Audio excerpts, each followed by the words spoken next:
അപ്പോൾ നേരം ഉച്ചയായി, എല്ലാവരും പള്ളിയിലൊക്കെ പോയി. ഞാൻ കുട്ടികളെ സ്കൂൾക്ക് പറഞ്ഞയച്ച് പണികളൊക്കെ കഴിഞ്ഞിട്ട് ഞാൻ നല്ലൊരു ഉറക്കമുറങ്ങി എണീച്ചപ്പോൾ ഇതാ ടൈം 1:12 ചോറൊന്നും ഉണ്ടാക്കിയിട്ടില്ല.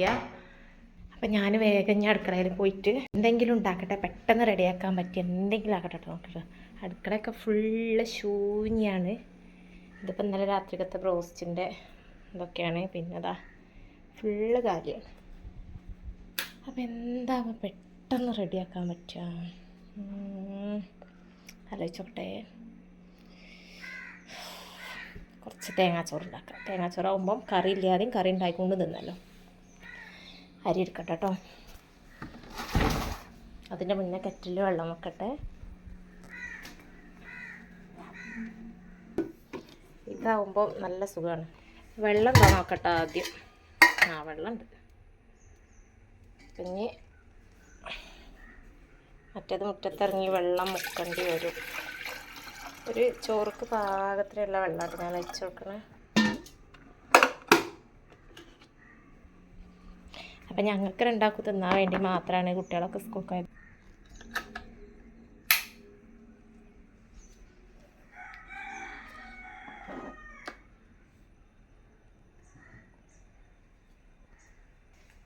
ഇനി അരി എടുക്കട്ടെ. അപ്പം അരി നമ്മൾ ഈ പാത്രത്തിലാണ് വെക്കൽ. അല്ലോ അരി കാണാനില്ല, അരി അടിയാക്കണേ. കുറേ സാധനങ്ങൾ ഞാൻ മറ്റേ നമ്മളെ സംഭവങ്ങളൊക്കെ ഉണ്ടല്ലോ, പൊട്ടിച്ച പാക്കറ്റും സാമ്പാർ പൊടിയൊക്കെ പുതിയത് കൊണ്ടുവന്നാൽ കഴിക്കാനിട്ട് വെച്ചതാണ്. മറ്റേ കുട്ടികൾ കണ്ടാൽ ലേസോ മിഠായി ഒക്കെയാണ് വിചാരിച്ചിട്ട് അവർക്ക് പൊട്ടിക്കേണ്ടി വരും. അപ്പം നേരം വൈകി അരി അളക്കണ പാത്രം കാണാനില്ല. ഞാൻ അതുകൊണ്ട് വേഗം അരി അളക്കട്ടെ വിചാരിച്ച് നിന്നപ്പോഴാണ് ഇതിൻ്റെ ഉള്ളിൽ ഒളിച്ചിരിക്കണം. കണ്ടോ? അങ്ങോട്ട് വെച്ച് ഈ ഒരു തിരക്കിട്ട് പറയുന്നതുകൊണ്ട് ഞാൻ എന്തൊക്കെയാണ് പറയുന്നത് തന്നെ എനിക്കറിയില്ല കേട്ടോ. ഈ ഒരു കപ്പ് കൊണ്ട് ഒരു 1.5 കപ്പ് അരിയാണ് ഞാൻ എടുക്കണത് കേട്ടോ. അത് നേരെ നമ്മളെ കുക്കർക്ക് ഇട്ടെടുത്തു. പിന്നെ നമ്മളെ ബക്കറ്റ് നേരെ അടിയിൽ ഇവിടെ തന്നെയാണ് വെക്കൽ. അപ്പോൾ നേരെ ഇങ്ങോട്ട് നീക്കി വെച്ചിട്ടതാ ചോട്ട്. ഇനി കുറച്ച് ഉലുവ എടുക്കണം. ഉലുവയുടെ ഓക്കെ ഇതാ കിട്ടി. തേങ്ങാച്ചോറ് ഉണ്ടാക്കുമ്പോൾ ഉലുവ ഇട്ടാലല്ലേ ടേസ്റ്റ് ഉണ്ടാവുള്ളൂ. എന്നാൽ കുറച്ച് ഉലുവ അരിക്ക് ഇട്ടിട്ടുണ്ട്. അരി കഴിക്കുമ്പോൾ അതിൻ്റെ കൂടെ തന്നെ കീകലും കഴിയുന്നാലും. അപ്പോൾ വെള്ളമൊക്കെ എല്ലാം തളിച്ചിട്ടോ സൗണ്ട് ആയിട്ടുണ്ടോ? തേങ്ങ കുറച്ച് ചിരകി അരി കഴുകട്ടെ.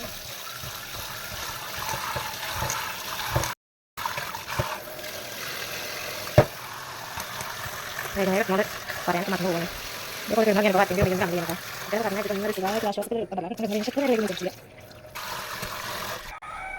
കുറച്ച് ഉള്ളി തൊലിക്കണം. അപ്പോൾ ഉള്ളി എടുക്കട്ടെ.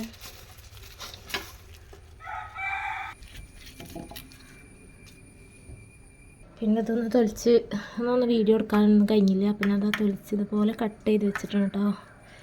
ഇതേപോലെ അരിക്ക് അങ്ങോട്ട് നേരെ ഇട്ടെടുക്കുക.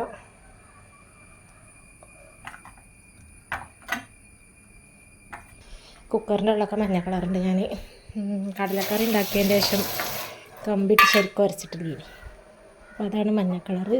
അത് കഴിഞ്ഞപ്പം തന്നെ ഇപ്പം എന്താ മറന്നല്ല റബ്ബേ. ഇപ്പം തേങ്ങ ഇടണം. അപ്പോൾ അതിൻ്റെ മുന്നേ നമുക്ക് കുറച്ച് ചമ്മന്തി റെഡിയാക്കണം. അപ്പോൾ തേങ്ങാച്ചോറും ചമ്മന്തിയും പിന്നെ പപ്പടം പൊരിച്ചത് കിട്ടുന്നു ഉണ്ടാക്കി. കറിവേപ്പില, ഇഞ്ചി, പച്ചമുളക്, ചുവന്നുള്ളി, പിന്നെ ഒരു വെളുത്തുള്ളീൻ്റെ പീസും ചമ്മന്തിക്ക്. പച്ചമുളക് നമ്മളെ വീട്ടിലുണ്ടായത് തന്നെയാണ്. അപ്പോൾ അതുകൊണ്ട് നെറ്റിയോട് കിടക്കണം കേട്ടോ.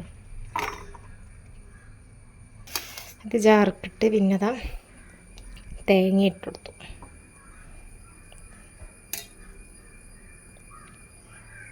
മതി ചമ്മന്തിക്ക്. ഇത് ഒന്നിങ്ങനെ കിളുമ്പി കുഴച്ചിട്ട് തേങ്ങൻ്റെ പാലൊക്കെ അങ്ങോട്ട് എടുത്തിട്ട് ഇങ്ങനെ ആക്കിയിട്ട് നേരെ നമ്മളെ ചോറുക്ക്.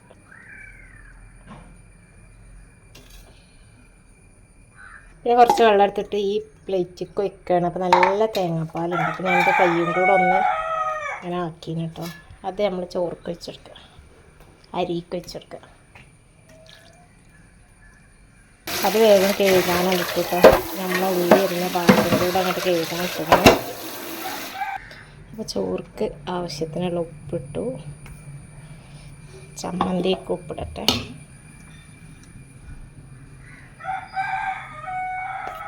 ചമ്മന്തി കുറച്ച് സോപ്പ് വെച്ചെടുക്കണം കേട്ടോ.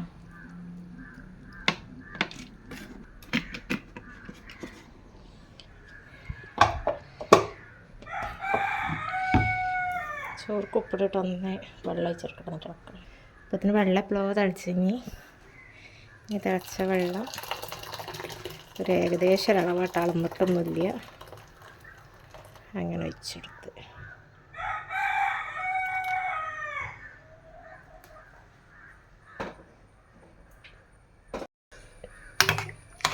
ഇളക്കി കൊടുത്തിട്ട് ഉപ്പ് ഉണ്ടോ നോക്കട്ടെ. നല്ല പാകത്തുപ്പ്.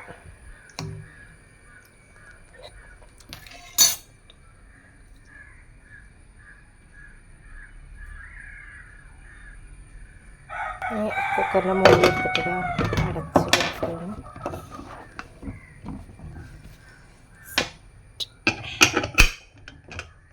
നേരെ അടുപ്പത്ത് വെക്കാം.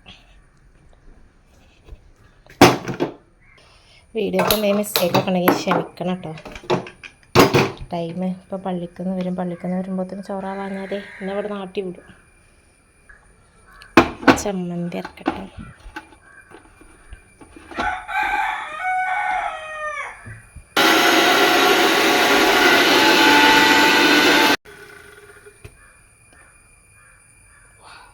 ചമ്മന്തി റെഡി. ടേസ്റ്റ് ആക്കട്ടെ, ഒന്ന് ടേസ്റ്റ് ആക്കട്ടെ. സൂപ്പർ, നല്ലൊരുണ്ട്.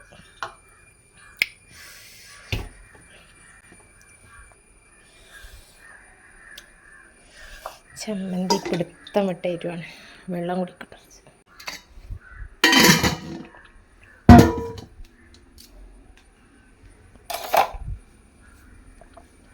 ഇന്നലെ പപ്പടം പൊരിച്ച എണ്ണ 2 പപ്പടം വെച്ചിട്ടുള്ളൂ. ഇതിൻ്റെ ബാക്കി എണ്ണയാണിത്. അപ്പം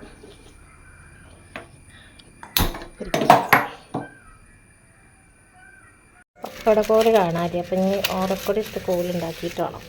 ഓടക്കൊടി എടുത്ത് ഈ ബാക്ക് ഭാഗം നല്ല കട്ടി ഉണ്ടാവില്ല, ഇതാണ് എടുക്കാം. എണ്ണ എല്ലാം ചൂടായിരുന്നു. അപ്പോൾ പപ്പടത്തിന് നല്ലൊരു ഓട്ടത്തി കൊടുത്തിട്ടുണ്ട്. നടുവിൽ പപ്പടത്തിന് ഇങ്ങനെ ഓട്ടത്തി കൊടുത്തിട്ടുണ്ടെങ്കിൽ നമ്മൾ പപ്പടം പൊള്ളച്ച് ബ്ലിങ്കൊന്നും ആവില്ല. വാവ്, സൂപ്പർ.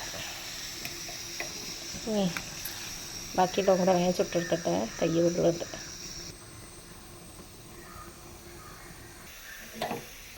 ഒരു പപ്പടം നിലത്തേക്ക് ചാടി അതെടുത്ത് വെച്ച്. ഇനി പപ്പടം ഇടുന്ന പാത്രം കാണാമല്ലോ, കുറച്ചേരം അടക്കട്ടെ. മറ്റേ കവറിൽ കെട്ടിയേക്കാൻ.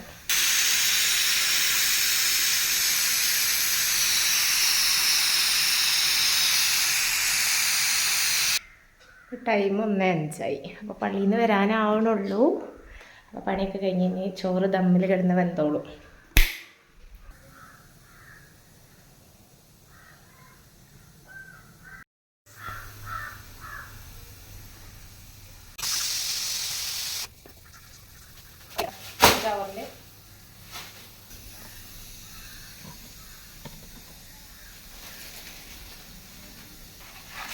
കവർ കേടാണ്, പക്ഷെ നമ്മൾ പപ്പടം ഇട്ടങ്ങനെ ടിഞ്ഞ് തന്നിട്ട് കാണാനില്ല. അപ്പം ഈ ബീഫൊക്കെ എല്ലാവരും നിവർത്തില്ല.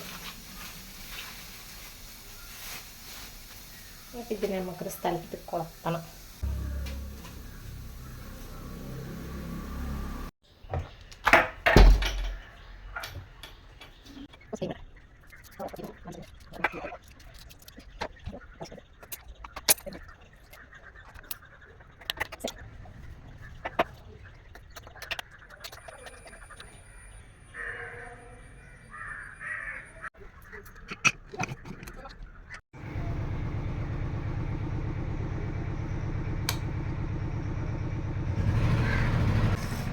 അപ്പോൾ തേങ്ങാച്ചോറൊക്കെ ആയി. ഞാൻ തുറന്ന് നോക്കി കേട്ടോ. അപ്പോൾ നല്ല സൂപ്പറായി വിട്ട് ചോറായി കിട്ടിയിട്ടുണ്ട്. അപ്പം ഒന്ന് ടേസ്റ്റ് ആവട്ടെ, കുറച്ച് തിന്നോട്ടെ.